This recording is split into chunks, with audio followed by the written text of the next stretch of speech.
نہ کوئی غم کرو نہ خوف، خوشیاں مناؤ جنت کی جس کا تم سے وعدہ کیا گیا تھا۔ اللہ کی ربوبیت پر اطمینان جب انسان کو ہو جاتا، میرا رب اللہ ہے، ربی اللہ، انسان کے لیے نہ کوئی کھٹکا، نہ کوئی خطرہ، نہ کوئی خوف، نہ کوئی حزن۔ جو کچھ ہو رہا ہے کس کے اذن سے ہو رہا ہے؟ اللہ کے اذن سے۔ اللہ کے اذن کے بغیر پتہ تک نہیں ہلتا۔ یہ کوئی اندھا بہرا مادہ نہیں ہے جس سے مجھے کوئی خوف ہو۔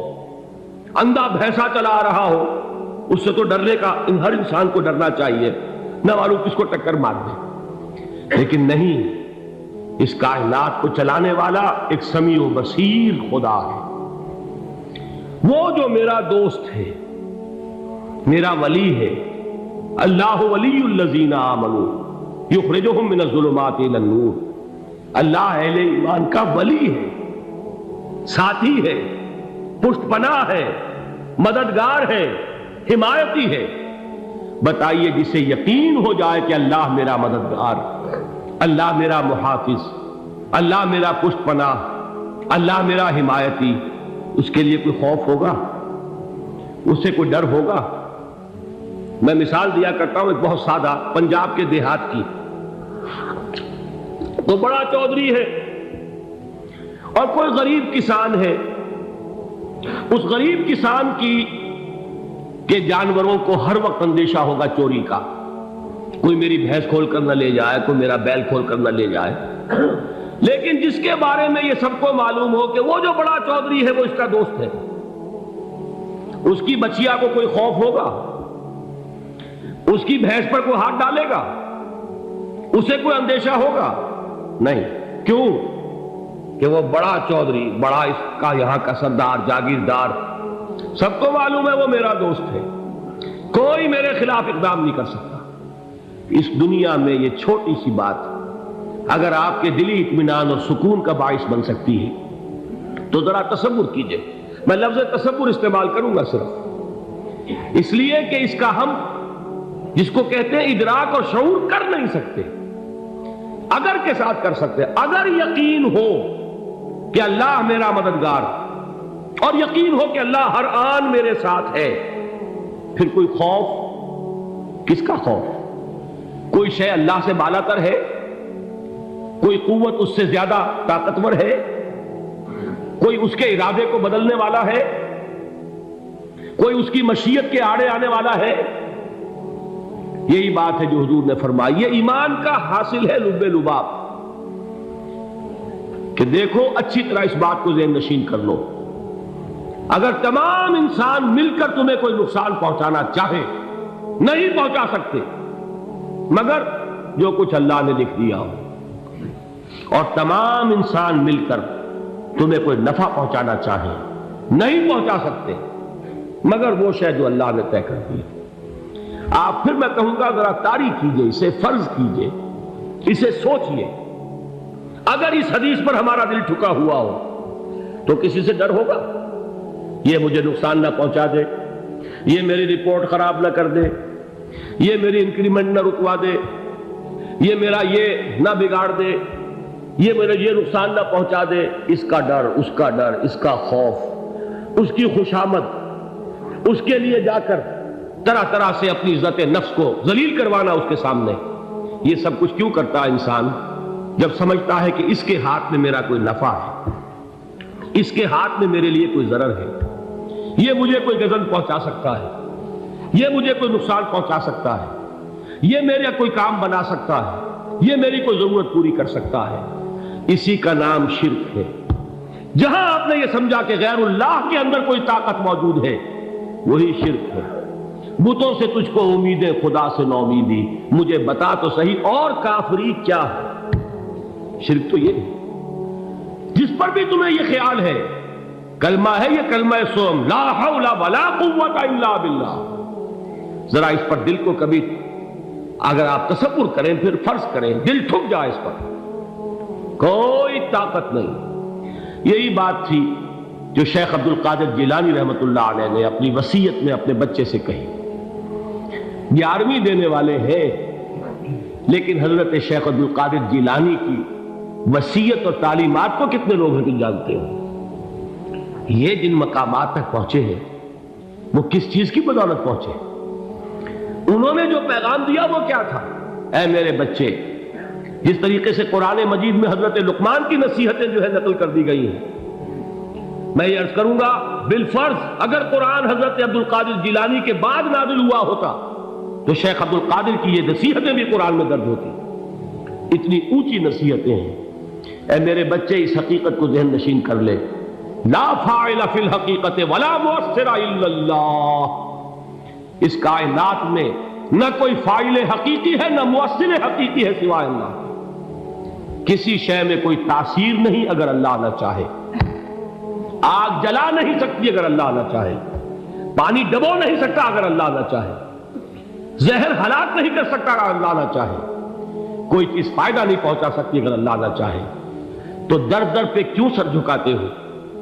در در پر کیوں جبیں سائی کرتے ہو؟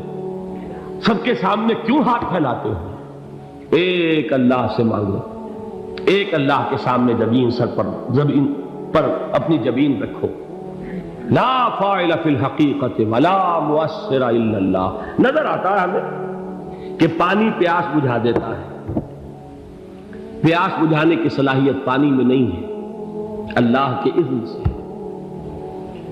کھانا بھوک مٹا دیتا ہے، بھوک مٹانے کی صلاحیت کھانے میں نہیں ہے، اذن رب میں ہے۔ دیکھیے یہی یقین تھا حضرت موسیٰ علیہ السلام کا واقعہ یاد کیجئے۔ سامنے سمندر آ گیا ہے، قوم دیکھتی ہے پیچھے کہ گرد و غبار کا طوفان، معلوم ہوا کہ فرعون اپنے لشکر سمیت آ گیا۔ لشکر جب چلتا تھا تیز رفتاری کے ساتھ تو گرد و غبار کا جو طوفان اٹھتا تھا اس کا تصور کیجیے، اور لمحہ بلمحہ وہ قریب آ رہا ہے۔ پوری قوم نے کیا کہا؟ اے موسیٰ انا لمدرکون، اے موسیٰ ہم کو پکڑے گئے۔ قرآن مجید نے تو یہاں وہ باتیں نہیں لکھی ہیں، لیکن تورات میں یہ درج ہے کہ بنی اسرائیل جھگڑنے لگے، دست و گریبان ہو گئے موسیٰ کے ساتھ۔ موسیٰ نے یہاں مروایا لا کر، اس سے تو ہم ہی بہتر تھے، وہاں کھانے کو ملتا تھا، زندگی تو تھی، بیگار ہم کر رہے تھے، موت تو نہیں تھی۔ اب جو کچھ ہوگا اس کا تصور کرو، جس طریقے سے ہمارے ٹکڑے اڑائے جائیں گے۔ تو لڑ رہے ہیں حضرت موسیٰ علیہ السلام سے، یہ تورات کی تفصیل ہے۔ قرآن میں صرف اتنا آیا ہے، پریشان ہو کر انہوں نے کہا انا لمدرکون، موسیٰ ہم کو پکڑے گئے۔ اس وقت موسیٰ کا جواب کیا ہے؟ کلا ان معی ربی سیہدین، نہیں، میرے ساتھ میرا رب ہے، وہ راستہ دے گا۔ بتائیے کہاں راستہ نظر آ رہا ہے؟ یہ ہے ایمان بالغیب۔ راستہ نظر نہ آئے تب اللہ پر یقین ایمان ہے۔ جیب میں پیسے ہوں اور تب دل کو اطمینان ہے تو ایمان کس پر ہوا؟ پیسے پر، اللہ پر نہیں۔ جب وسائل و ذرائع نہ ہو اور پھر یقین ہو کہ اللہ مسبب الاسباب ہے، وہ اسباب کا پابند نہیں ہے، وہ اسباب کا محتاج نہیں ہے، اسباب اس کے محتاج ہے۔ اگر یہ یقین ہے تو اللہ پر ایمان ہے، یہ نہیں ہے تو تمہارا ایمان اسباب پر ہے، وسائل پر ہے، ذرائع پر ہے، مادیات پر ہے، اللہ پر نہیں۔ اس وقت کہاں راستہ تھا؟ کوئی راستہ تھا؟ سمندر ہے اور ادھر سے لشکر آ گیا ہے۔ کلا ان معی ربی سیہدین۔ اب دیکھیے ایمان کہہ دینا آسان ہے، ہوا معکم اینما کنتم، جہاں کہیں بھی تم ہوتے ہو اللہ تمہارے ساتھ ہوتا ہے، لیکن اس کا یقین قائم ہو جائے تو زمین و آسمان کا فرق واقع ہو جائے۔ یہی بات ہوئی حضور کے ساتھ۔ غار ہے، چھپے ہوئے ہیں محمد رسول اللہ اور آپ کے وہ یار غار ابو بکر صدیق رضی اللہ تعالی عنہ۔ اقبال نے حضرت ابو بکر کی شان میں چند اشعار کہیں صرف، لیکن واقعہ یہ ہے کہ بھاری بھاری نظموں پر اور قصیدوں پر بھاری ہے، طویل ترین نظمیں اور قصیدے ہوں ان پر بھاری ہے۔ ہمتیں ابو بکر کی ہمت جو ہے، کشت ملت را جو ابر، جیسے بارش سے کھیتی اپجتی ہے، ابو بکر کی ہمت اور عزیمت اس امت کو اسی طرح سینچنے والی ہے۔ ثانیے اسلام و غار و بدر و قبر، وہ دوسرے تھے اسلام میں، دوسرے پہلے کون تھے؟ انا اول المومنین، حضور فرماتے ہیں سب سے پہلا ایمان لانے والا میں، دوسرے ابو بکر۔ ویسے ہمارے ہاں یہ چلتا ہے اختلاف، حضرت علی پہلے ہیں کہ حضرت ابو بکر پہلے ہیں، لیکن اس میں بڑی خوبصورت تطبیق قائم کی ہے علماء نے، اور بہت صحیح ہے۔ چار کے بارے میں فیصلہ ہی مت کرو کہ کون پہلے، ان کی ایک عجیب تقسیم کر دی ہے۔ آزاد مردوں میں، بالغ مردوں میں سب سے پہلے ابو بکر، بچوں میں سب سے پہلے علی، خواتین میں سب سے پہلے خدیجہ، اور غلاموں میں سب سے پہلے زید بن حارثہ۔ بڑی پیاری تقسیم ہے، یہ چاروں ہی پہلے ہیں، ہر ایک کے لیے اولیت ہے۔ اور واقعہ یہ ہے کہ اگر زمانی اعتبار سے تعین ہوگا تو پہلے خدیجۃ الکبریٰ آئیں گی رضی اللہ تعالی عنہ، کسی اور سے بات کرنے کی نوبت بعد میں آ سکتی ہے، پہلے تو اہلیہ محترمہ سے بات ہوئی، آتے ہی پہلی وحی ہوئی ہے، ابھی تبلیغ کا حکم نہیں تھا۔ کس کو بتایا واقعہ؟ ابھی اپنی نبوت کی تبلیغ کا تو حکم ہی نہیں آیا، واقعہ کس کا ہے؟ وہ خدیجہ کا ہے۔ جب کہا ہے کہ خشیت علی نفسی، مجھے اپنی جان کا اندیشہ ہے، تو کیا جواب دیا خدیجہ نے رضی اللہ تعالی عنہا؟ وہ صدیقۃ الکبریٰ ہے، صدیقات جو ہے خواتین ان میں چوٹی پر خدیجۃ الکبریٰ ہے رضی اللہ تعالی عنہا، اور صدیق جو مرد ہیں ان میں صدیق اکبر ہے ابو بکر صدیق رضی اللہ تعالی عنہ، لیکن صدیقات میں چوٹی پر۔ جب حضور نے فرمایا خشیت علی نفسی، کیا فرمایا، کیا عرض کیا، کیسے تسلی دی؟ نہیں نہیں، اللہ آپ کو ضائع نہیں کرے گا، آپ غریبوں کے ہمدرد ہیں، آپ مساکین کے تکالیف رفع کرنے والے ہیں، آپ بیواؤں کی سرپرستی کرتے ہیں، آپ مسافروں کی خدمت کرتے ہیں، اللہ آپ کو ضائع نہیں کرے گا۔ یہ یقین ہے اس خاتون کے اندر۔ خیر وہ ایک علیحدہ بات ہو جائے گی۔ میرے دل پر حضرت خدیجہ رضی اللہ تعالیٰ عنہ کی شخصیت کا بڑا گہرا نقش ہے، جو وہ کوئی اور ہی وقت اور موقع ہوا تو بیان ہوگا۔ بہرحال اقبال نے ایک مصرے میں جو چار اولیتیں جمع کر دی ہیں، ہمتیں او کشت امت را چو ابر، ثانی اسلام و غار و بدر و قبر۔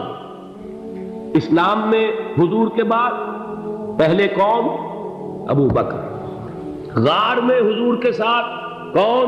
ابو بکر۔ بدر کی رات اللہ کا رسول سربسجود وہ جھاڑ، وہ گھاس پھوس کی جو جھوپڑی بنائی گئی تھی، اور وہاں تلوار ننگی لے کر پہرا دینے والا کون؟ ابو بکر۔ اور اس حجرہ عائشہ میں محمد کے بعد سب سے پہلے دفن ہونے والا کون؟ ابو بکر رضی اللہ تعالی عنہ وصلی اللہ علیہ وسلم۔ وہ جو معاملہ میں سنا رہا تھا غار ثور کا، حضرت ابو بکر بھی حضور کے خیال سے لرز گئے ہیں۔ آپ کو یاد ہوگا کہ جا کر پہلے تمام جتنے سوراخ تھے انہیں بند کیا ہے، ایک سوراخ رہ گیا تھا جس کو بند کرنے کے لیے کوئی کپڑا نہیں تھا، وہاں اپنی ایڑی رکھی ہے، تب کہا ہے حضور سے تشریف لائیے، اور اپنے زانو پر حضور کو لٹایا ہے، اور وہاں کسی موذی جانور نے کاٹا ہے، حضور کی آنکھ لگ گئی تھی، اس وقت اس بل کے اندر جو بھی بچھو ہے کیا ہے واللہ عالم، اس نے کاٹا ہے، اس کی تکلیف کی وجہ سے ابو بکر کی آنکھوں سے آنسو ٹپک گئے، حضور کے چہرے مبارک پر پڑے ہیں، تو حضور جاگے ہیں، معاملہ کیا ہے؟